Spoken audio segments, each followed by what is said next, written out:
We study the same animals between creationists and evolutionists. Well, sort of.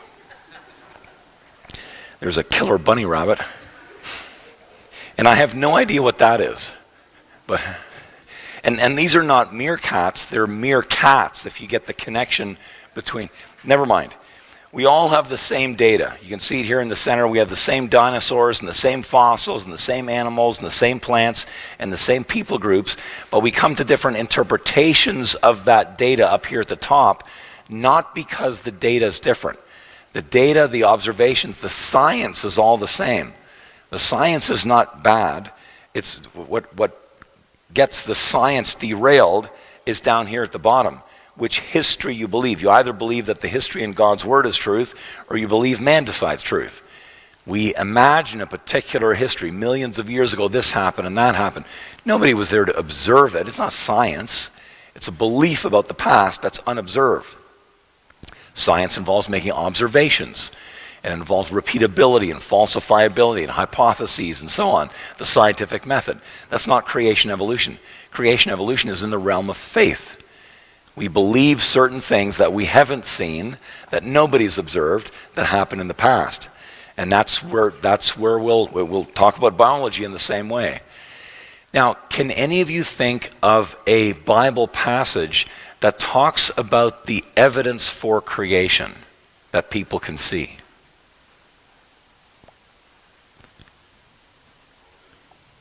Romans 1 verse 20.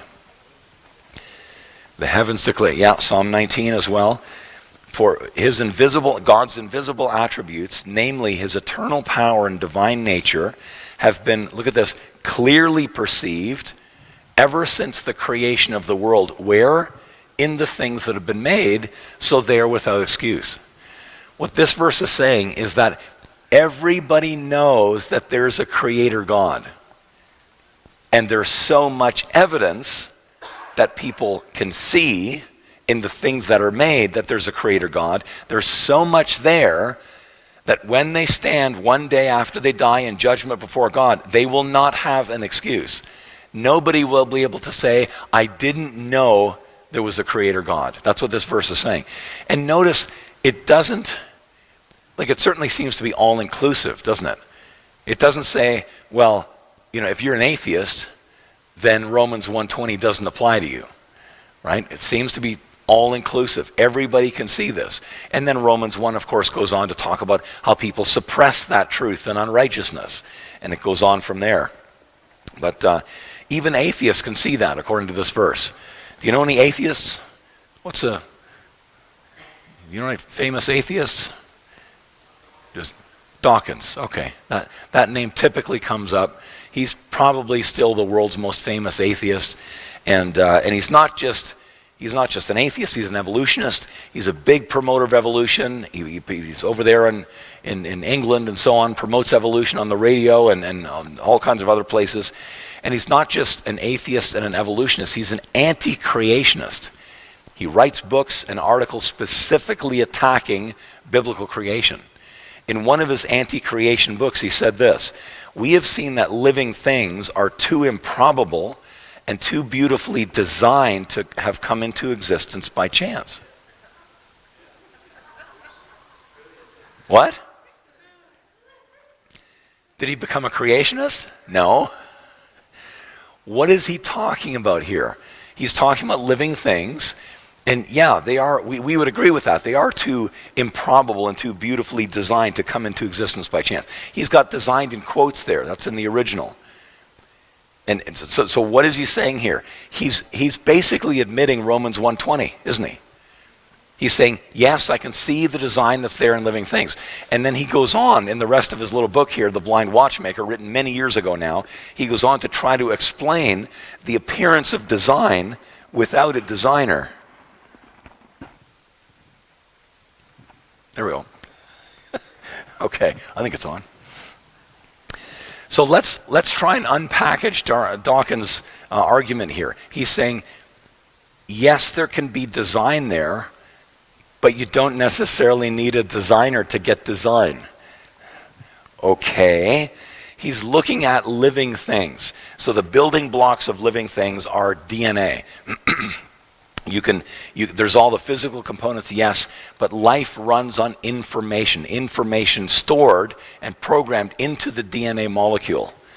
And it used to be thought that the origin of life, the old idea was that as long as you get the right chemicals together, and this is why NASA has been sending for years probes to other planets, and they're looking for water, and they're looking for certain chemicals, because if they believe that water was there, well, that's necessary for life.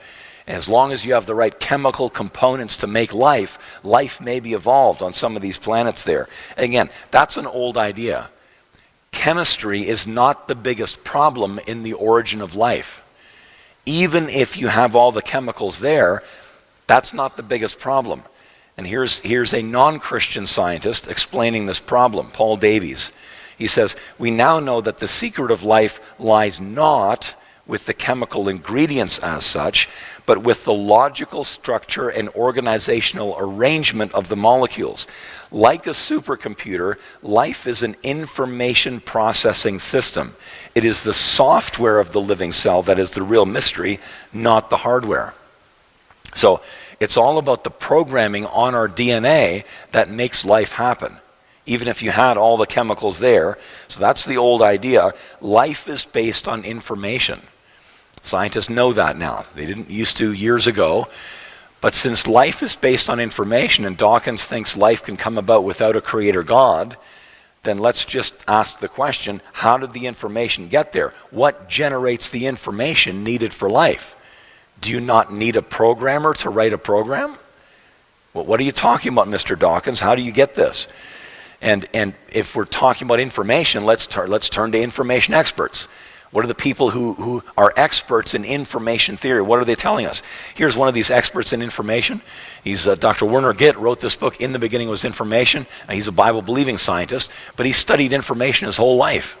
He's retired now, but he says that information always comes from intelligence. In his book, he says, a code system, you could think here of the genetic code in our cells, is always the result of a mental process.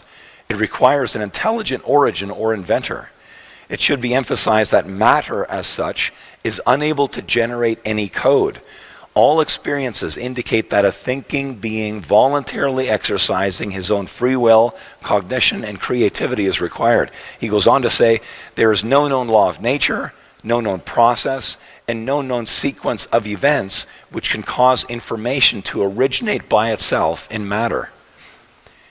Now, he has just described what is probably one of the biggest arguments against biological evolution. And that is, where do you get the information?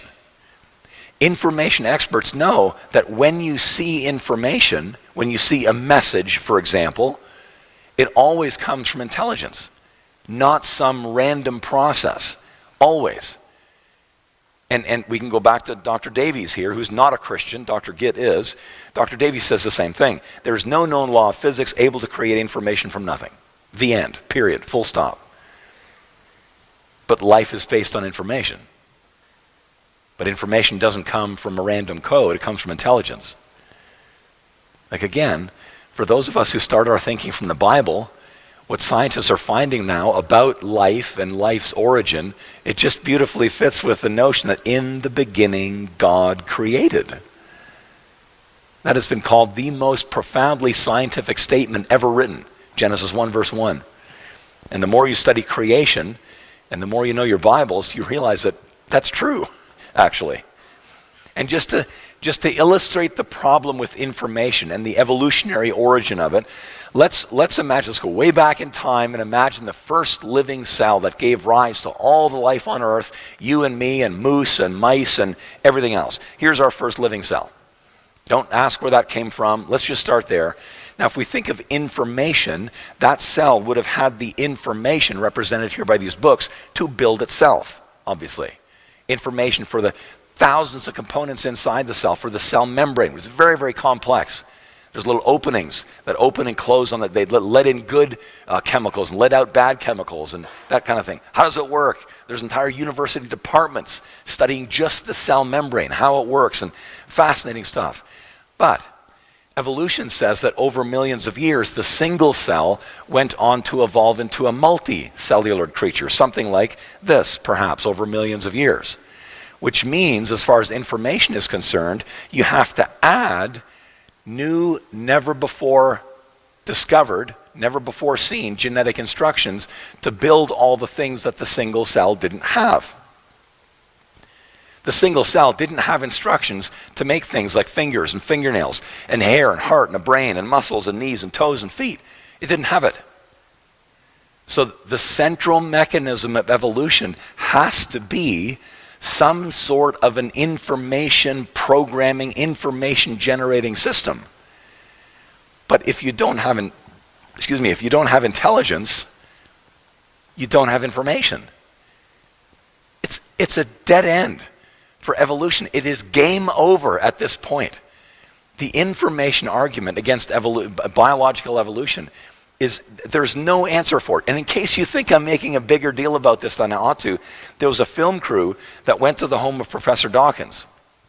And in case the audio doesn't come through here, the interviewer asks Dawkins, over in Oxford in England there, he asks him, Professor Dawkins, can you give an example of an evolutionary change or a mutation that has been seen to add information to the genome, to the DNA? And you can listen to Dawkins' answer here. Professor Dawkins, can you give an example of a genetic mutation or an evolutionary process which can be seen to increase the information in the genome?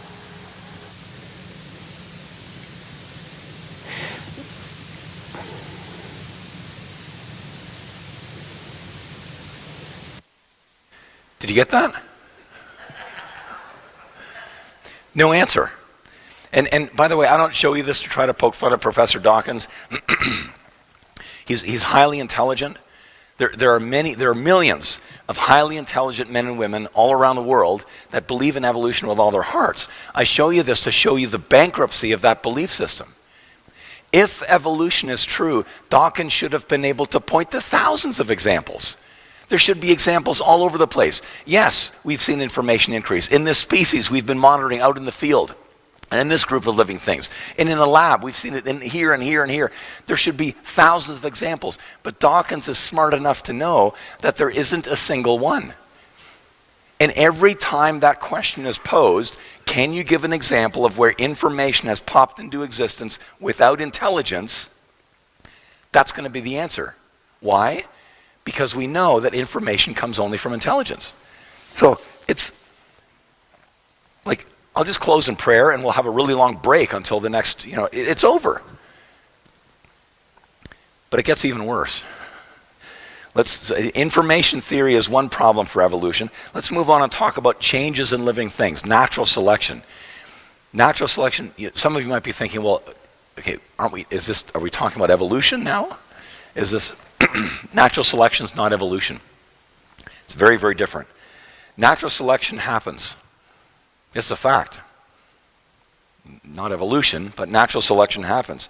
Creationists wrote about it long before Darwin. It's pretty clear that Darwin plagiarized from creationists. He didn't give them credit. Edward Blythe published on natural selection in a biblical framework 24 years before Darwin, and he was very influential. Darwin looked back on his work and essentially plagiarized it with no credit. So he should have been fired too if he was a university leader. Anyway, it's an important part of the creation model today, and it has nothing to do with evolution. Now let's spend some time on that last one there, because people think, well, see, that's taught in school. The kids learn evolution and they learn natural selection in school, and the textbooks will say, students, look at these examples of changes in living things. And they say, well, just give it millions of years, and presto, you can evolve one kind into another. That's not what happens.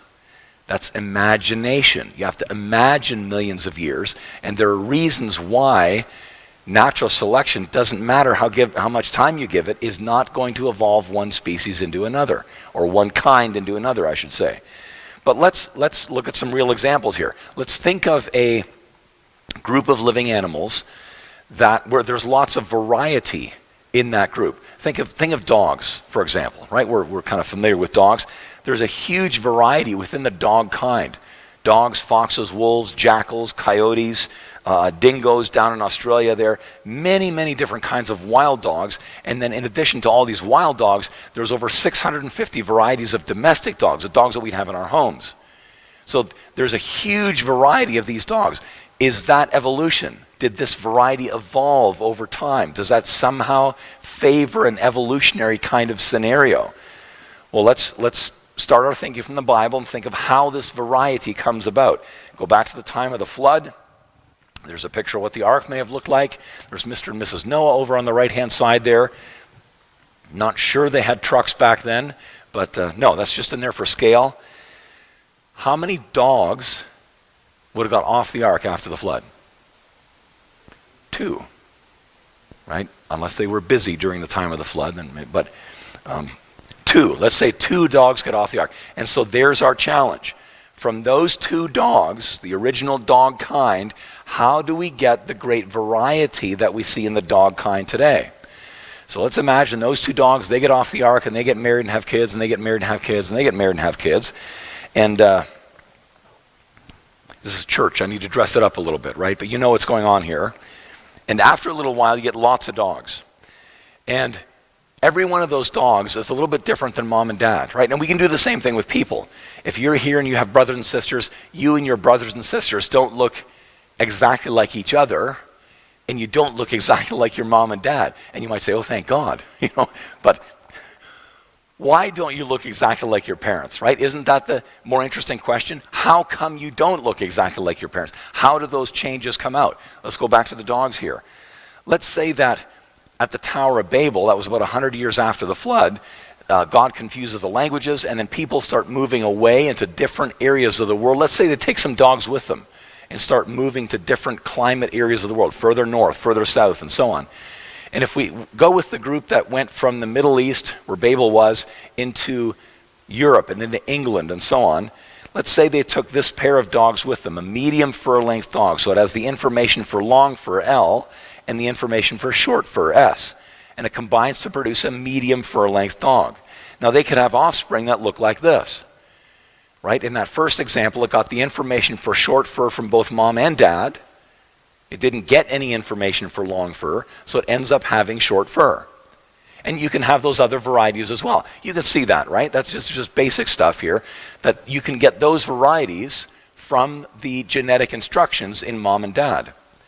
Now, in that colder climate, north of Babel, harsher winters, that kind of thing, which of those offspring do you think might be healthier over the long run, might leave more offspring? Probably the dogs with the long fur, right?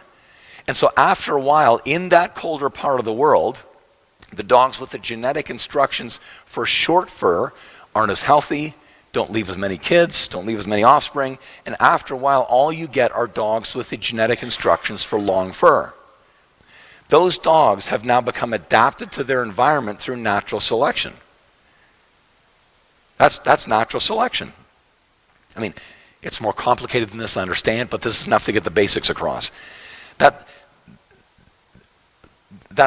adaptation. Those dogs are better adapted to the cold environment than their grandparents were. That's adaptation, that's natural selection, but it's not evolution. Why is that not evolution?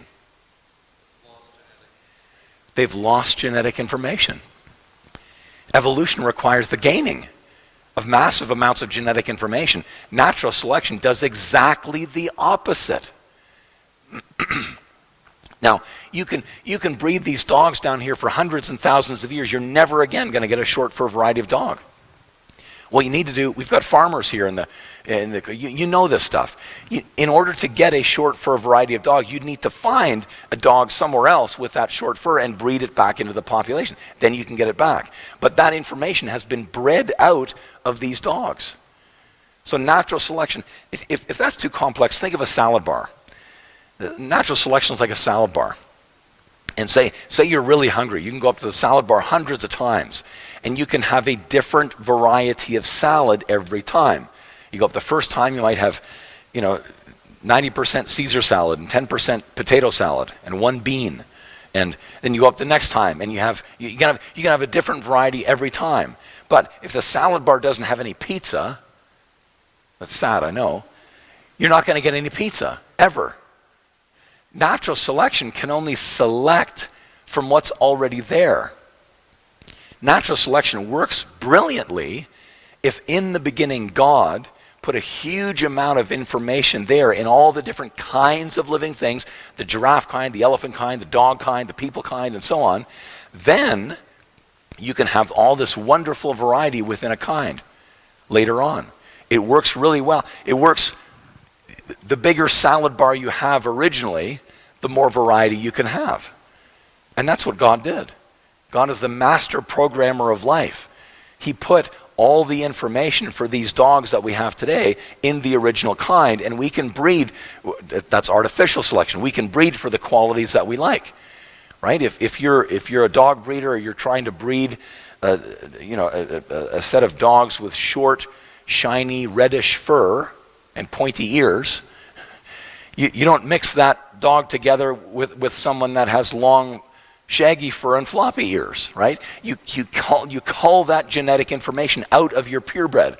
The purebreds are really inbreds, right? You're breeding them among themselves, and you can end up with problems that way. But as Christians, we can explain the variety we can breed different types of roses or tulips or pigs or horses or cows or carnations. We can understand the differences in people groups, in all these different things. This is high school genetics, nothing more complex than that. But for evolution, it's very different. They have different answers all over the place. And you might have seen evolution represented by a tree, right? You remember that from your school days? All life on Earth started from a single cell, and then that evolved to produce all the variety of life we see on the planet today.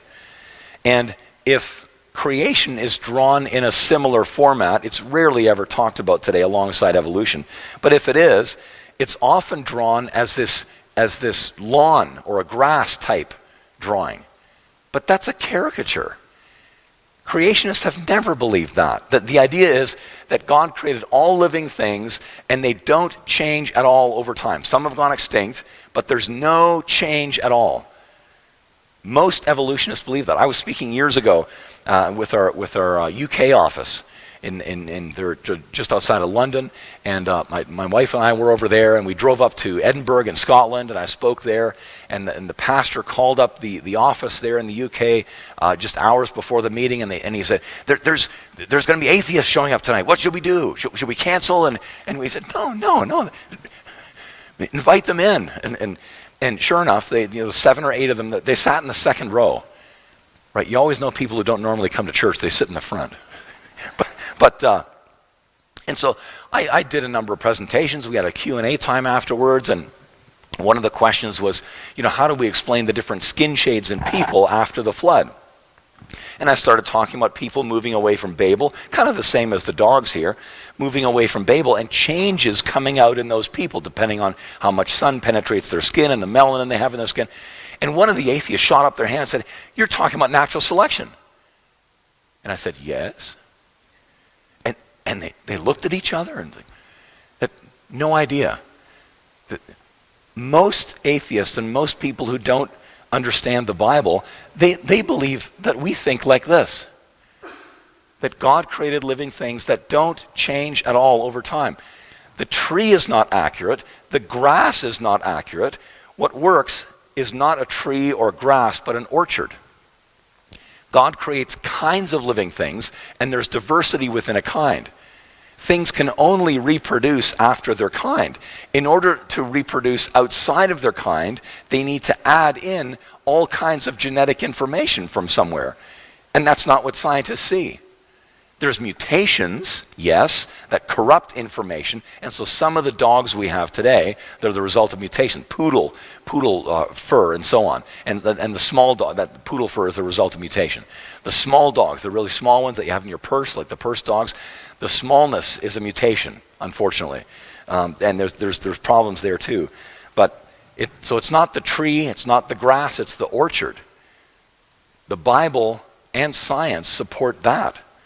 Again, the Bible and science are together, and evolution in millions of years are outside of that.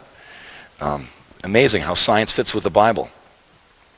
So evolution's information problem, we could summarize it this way. In order for the story of evolution to be true, it requires an information gaining process, but natural selection is an information losing process.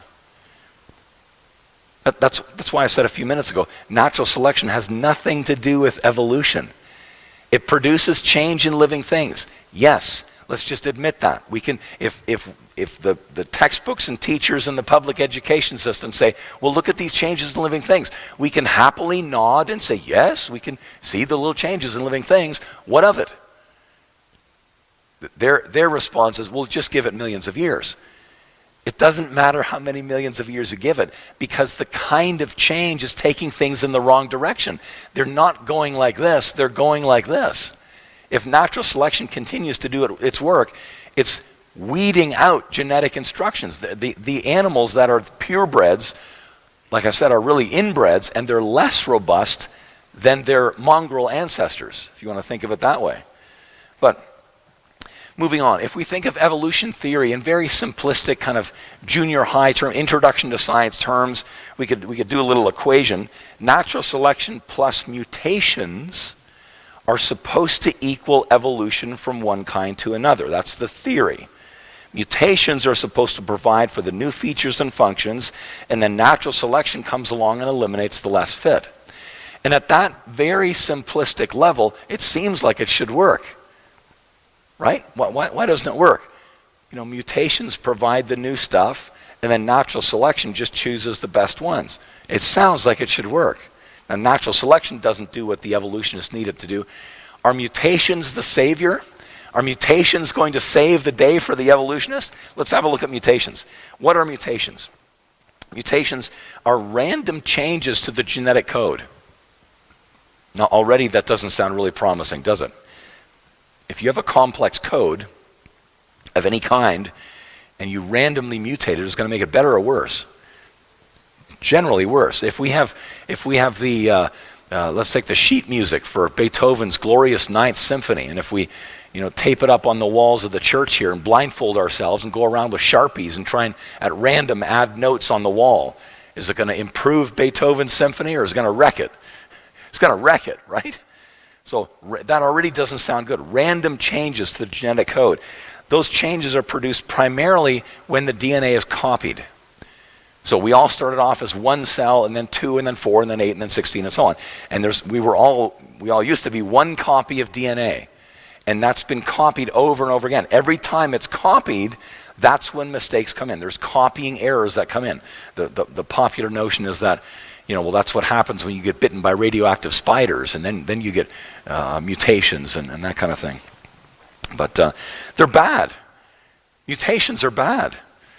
And again, yeah, the popular kind of cartoony Marvel comic version of mutations is that yes, if you get bitten by radioactive spiders, then you'll be able to climb walls and shoot spider webs and that kind of thing, and it turns you into a superhero. That's science fiction, right? That makes for maybe nice storytelling, but mutations corrupt and destroy existing information. You've got cows growing legs out of their neck and fingers that haven't developed properly and so on. And oftentimes mutations just kill an organism before it ever reaches the time of birth. Let's talk about mutations in humans. It's a little more personal now. We talked about the dogs a few minutes ago. Let's talk about humans. Mutations accumulate as we age. So our cells keep dividing, and so they keep accumulating mutations as we age. In fact, by the time you're 15, I don't know if we have any 15-year-olds here, by the time you're 15, the average cell in your body has 6,000 mutations. The average skin cell of a 60-year-old has 40,000 mutations. No wonder your skin isn't soft and rubbery like a little baby anymore, right? And no amount of oil of delay is going to stop that either. It's not just your skin, all your organs, all your internal features. They're all going downhill as you age. In fact, if you die of so-called natural causes, you've mutated yourself to death. That's kind of morbid. But that's what's happening if you die of natural causes. You've died of mutations. That's what's happening there. So it gets interesting because some of these mutations are passed on to the next generation. So mutations kill us all as individuals. If we think of it on a whole human population level now, we're all going downhill because every new generation of people starts life off with more mutations than their parents had. So the human population is a ticking time bomb to extinction. And years ago it was thought that when the science of genetics was just getting off the ground, that the mutation rate might be as high as 1 mutation every single human generation. And evolutionists already were concerned at that time because if the mutation rates would be that high, 1 mutation every single human generation, then we could not have been evolving for millions of years. Our DNA would already have fallen apart long ago. Now that was a long time ago. Genetics is an extremely fast-moving field of science, especially nowadays. And so what are the leading human population geneticists saying today about the mutation rates in the human population? Not 1 per generation, or 2, or 5, or 10, 100 to 300, somewhere in that range. Every new generation, here's what it would look like. Imagine this is your great-great-great-great-great-great-great-grandfather and mother, or Adam and Eve, same thing. Let's go with 100 mutations per person per generation. It was probably more than that. But that would mean that every single person in the next generation would have about 100 more generation than their parents. And the next generation, 200. And the next generation, it just goes onward and upward from there. Now, that's a catastrophic discovery in genetics for human evolution.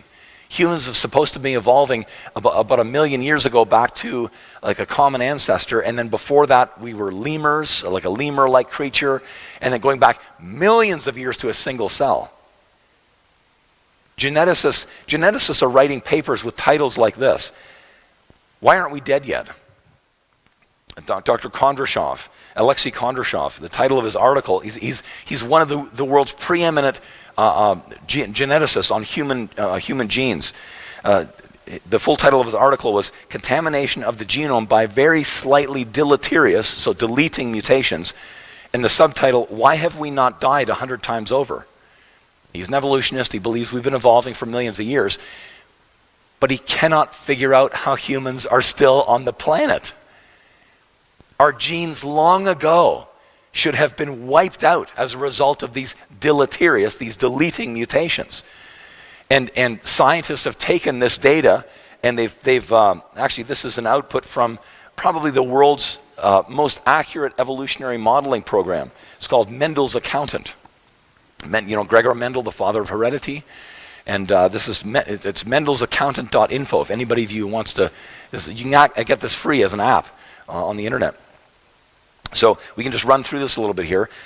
On the vertical axis, you have these red pluses here. That's a measurement of fitness. And you start with 100% fitness up here, and you get 0% down here. Once it gets to 0, you have extinction. And theoretically, it wouldn't go smoothly to 0. You'd get close to 0, and then humans would be so sickly that it would just fall off a cliff. You'd have catastrophic collapse there at the end. Now, on the bottom, we have the number of generations since Adam. Now, we are right about here. There's been a little over 100 generations from Adam to us. So that doesn't look very good, does it? A lot of the robustness of our human genome has disappeared as a result of mutations living in a sin-cursed world for 6,000 years.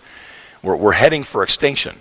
Now, we won't, because Jesus will come back and there will still be people here, obviously, so we don't need to worry too much about that. But evolutionists need to be very concerned because, of course, they don't believe any of that. But this is relatively new data. And again, if we start our thinking from the Bible, high view of Scripture, biblical authority, we can look at this and say, yeah, that it's concerning, but it's not catastrophic for what we believe. We live in a sin-cursed world. We'd expect degradation. God's going to come back. Our corruptible bodies will be changed to incorruptible. Actually, that decay curve, we were looking at lunch, just a few of us, at the ages of the patriarchs before the flood. And if you graph that out, that decay curve kind of follows the exponential decay curve of our genes. Very interesting. It was thought that it was the environment before the flood that enabled people to live so long. But if it was it wasn't the environment, it was genetic. They had better genes. There's things on the ends of our chromosomes called telomeres. These are bits of repeating DNA over and over again, same information. And every time there's cell division, every time the cell divides, you lose a little bit of the telomere, it gets cut off. And once that's gone, the cell can no longer reproduce and it dies. And so the answer to how people lived so long before the flood is genetic. They likely had longer telomeres. Their cells could reproduce many, many, many, many more times without their cells dying.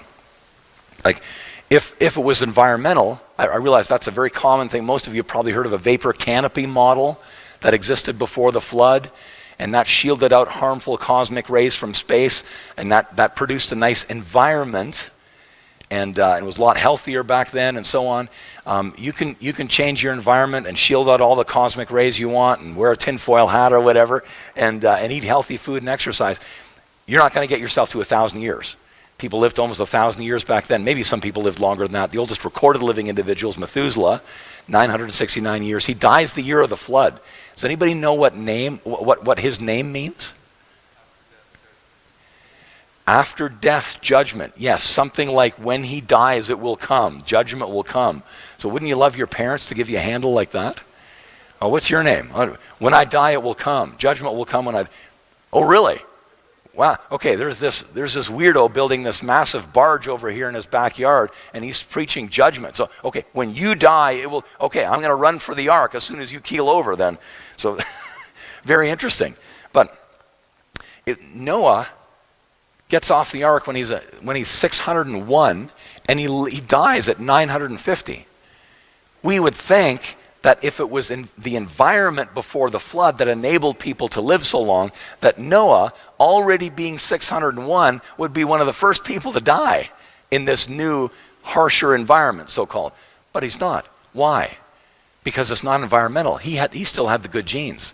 But because the whole human population was bottlenecked down to 8 people and rebooted, we see this exponential decay here from the people after the flood.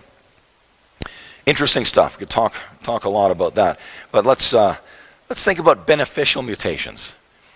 Have you heard of anybody heard that term, beneficial mutations? I've talked about mutations very negatively here, but the evolutionists love to talk about beneficial mutations. And we could agree from a certain point of view that there are beneficial mutations, sort of. So mutations can produce a functional benefit as they drive living things to extinction. So mutations are relentless in driving things to extinction, but occasionally they do something very interesting. And you can guarantee when that happens in some living organism, it's written up in the evolutionary literature as evolution happening before our eyes. I'll give you an example of where that was done. This was long ago, back in the 80s. This involved H. pylori bacteria. This bacteria lives in your stomach, and if you have too many of these guys, they eat the lining of your stomach. It give you ulcers. So maybe some of you have suffered with this, and nowadays there's an antibiotic that you can get from your doctor, and here's how it works. If you're suffering with this, you take the antibiotic is absorbed into the bacteria, into the cell. Inside the cell, there's an enzyme, there's a chemical process that converts the antibiotic into a poison. And that's what kills the bacteria. It's actually a really cool technology that works there. But there's a known mutant variety of H. pylori bacteria. In the mutant variety, you take your antibiotic in the same way as the same way you normally would, but the mutation has caused the bacteria to lose the ability to produce that enzyme. So when the antibiotic is absorbed into the cell, it's not converted into a poison, and the bacteria lives. Now, it survived because of a loss of genetic information.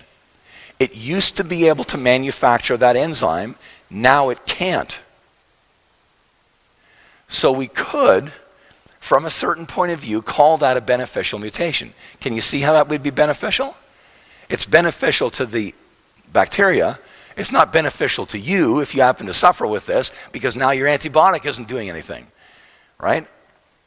Or if that's too complex, we could, evolutionists say, well, it's doing something new, that's evolution. But that doesn't help evolution on a grand scale. The bacteria used to be able to produce this enzyme. What else was that enzyme for? Other health benefits to the bacteria? Possibly. So in an overall scheme, the bacteria is still going downhill. Yes, it's a survival advantage. I realize it's maybe a little difficult to wrap your mind around. But to clarify, instead of saying it's doing something new, maybe we could say, well, it's just not doing something old, something that it did before. It's not doing that anymore.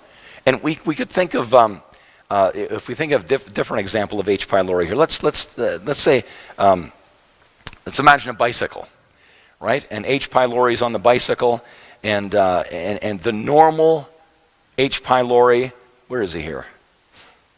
There he is.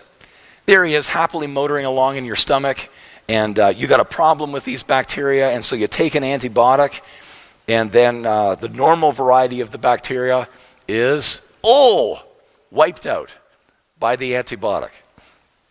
Now, imagine that's the normal variety. The antibiotic comes along, and there's a successful kill of this nasty bacteria. However, let's say there's a mutant H. pylori riding a bicycle, and in this case, a mutation has caused one of the links in the chain on the bicycle to come apart. And so the H. pylori is pedaling away, but not going anywhere.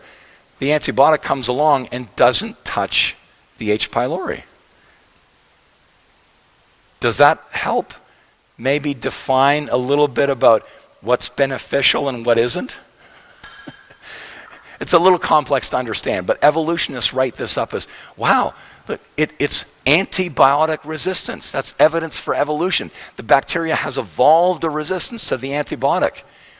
And again, from a certain point of view, we could say yes, the bacteria as a result of this mutation is now able to overcome the antibiotic, but it's lost the ability to produce that enzyme, or it's lost the ability to move itself anywhere in this little animation here. It's still going downhill in a macro sense. It doesn't help evolution, ultimately.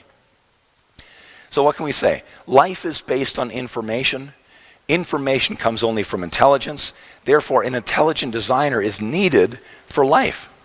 That's a simple conclusion from both science and scripture. Another one. Natural selection, genetic change, adaptation, mutations, antibiotic resistance all support the Bible's history. It was a very good world that's marred by sin. We see these downhill changes. The bottom line is, it's a great time to be a Christian. I think I've said that a few times already, but yeah, lots of good information on this and various resources in the back. Of course, Creation Magazine is good.